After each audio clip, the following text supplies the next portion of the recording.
ActiveCampaign dynamic content. In this video, we're going to talk about delivering personalized dynamic content via ActiveCampaign to your people on your list. And in this scenario, we want to send an email with an image of that person's website. To do so, we're going to take advantage of Google PageSpeed Insight's API capability, and we're going to show a desktop version of the website. We could also do the mobile view if you wanted. Now, to make this work, we need to install some code on your web server, and there's a link there that you're going to want to go visit and make modifications to. Now, I'll be honest, this was inspired by services like LemList, which I'm showing here, or NiftyImapges, which allow you to embed personalized images in emails. So let's dive right in. Now, to start with, you're going to want to visit this URL here. You're going to copy this code, put it into a file on your website. I'd recommend creating a subdirectory called images or pictures, and inside there create a file called webhook.php, and then all of this code goes in there. You need to make some changes up here at the top. Everything down below, nothing to do there. And to do so, you want to either put yes or no here where it says debug yes if we're just getting started and if something's not working right, but really you want to use no if you're when this runs. We need to get into ActiveCampaign API, get the URL and key, and then we need to create two custom fields, one that represents the URL of the website and the other that represents the URL of the image of the website. And I'd recommend simply using website for this one and website image for the next one. And then optionally, you want to go to this link right here and copy or create an API key. You don't need it at this time. Google's being very generous in sharing this capability. They just don't want it abused. So to start with, let's simply go get the API URL and key and then the custom field. So inside your ActiveCampaign account, you want to get a little gear icon down here, developer, and then there should be a URL and a key. So those get copied back to here and put into this location here.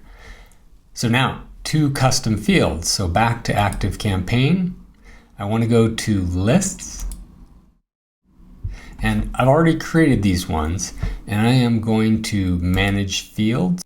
You can make them specific to a list, but I'd recommend just having it generic. And if you want, here's what they look like. One's called website, one's called website image, and they're both text fields.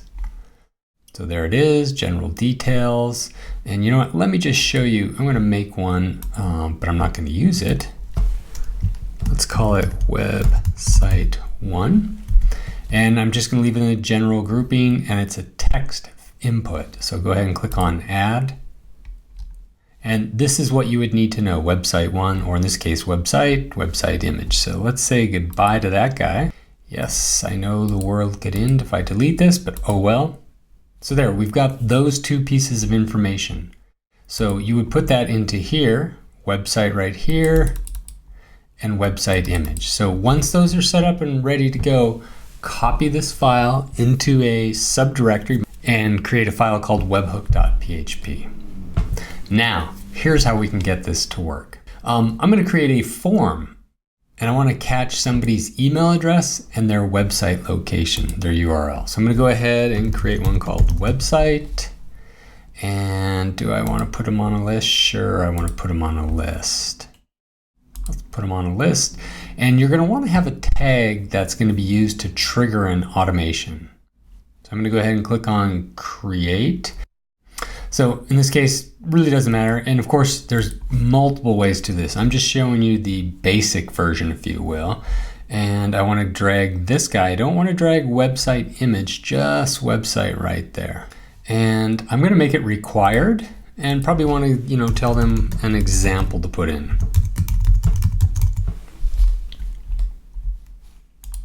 Okay, so I've got that. I've got this required. And I'm going to go to options. I am going to just leave things as is. Probably should change this.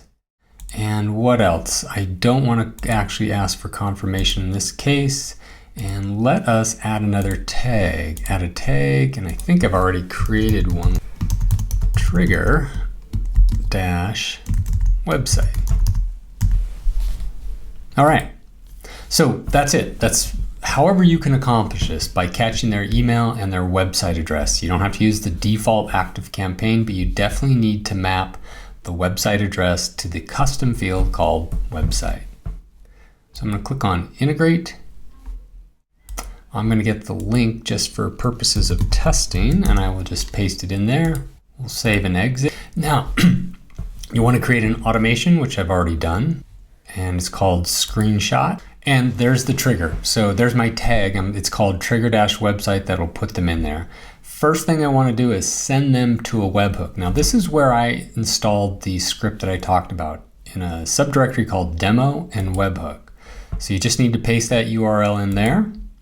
I suggest putting a 5-minute wait in before you send an email. And the reason is this script runs, but it doesn't return results immediately. It might take up to 10 seconds. And that could be problematic if you try and go to immediately send an email and it goes out right away. The chances of that happening are low, but you might as well prevent it. So 5-minute wait, send out an email that looks something like this, and do whatever. But I'm just giving you a real basic one here.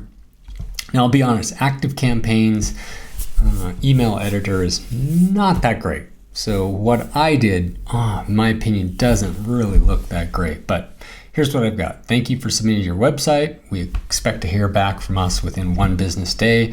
And then this is a custom HTML block, which I put in this code right here. That's all you have to do. The %website_%image% is what represents the custom field.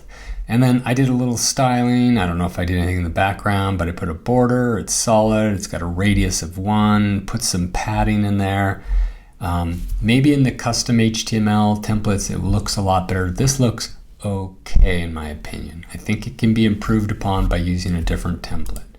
And one other thing I'm going to point out here is I made this conditional. So I went and searched for website image is greater than, and I left this blank. So I don't want to display this if there's no link in there for the image. Now, in theory, I think I could have used exists, but I didn't find that to work the way I expected. I know from previous experience, if I do is greater than and leave this blank, it will work. So why don't we give this a test? Now, I'll go check my email in 5 minutes. Actually, I'm not going to wait that long. But the first thing is let's just make sure the website and potentially the website URL has been populated. All right, so there it is. I've got both this and this. And as you can tell, I've been through here a few times. So I'm going to go in and move myself along. Now, here's one thing I've noticed. Sometimes it says it failed. It doesn't fail. I think what's happening is it's slow to respond because sometimes it takes up to 10 seconds for it to grab the image. And I think ActiveCampaign's not waiting long enough. The fact that I checked that there was a URL in that field tells me it's working. I'm going to go ahead and skip this step and then go get that email to see what it looks like. And there's the image. So that's what it looks like. Now I'm going to go one step further and get a little bit fancier. If you remember, LemList does something like this where they put an image on top of an image. I think that looks a lot better, and even better is if it was me in the picture. Now I haven't done that, but I've given a different shot of this. So now let's see if I've got updated image right here and website URL.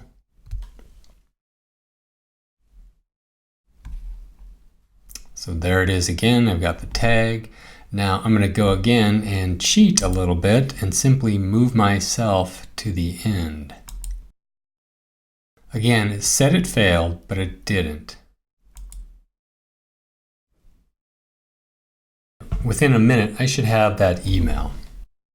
Now, before we check the email to see the different one, here's the picture I'm working with. I'm going to superimpose the website on top of this. I went and took a picture of my computer in the kitchen. The background looks like garbage. I don't know why it's glowing orange, yellow, whatever. Even better picture, in my opinion, would be of you holding a computer and then superimposing their website, or a phone with the mobile view. Okay, this one should be a little bit different. So there it is. It's got a website picture superimposed on a MacBook computer in my kitchen. So that's how you used personalized dynamic content with ActiveCampaign.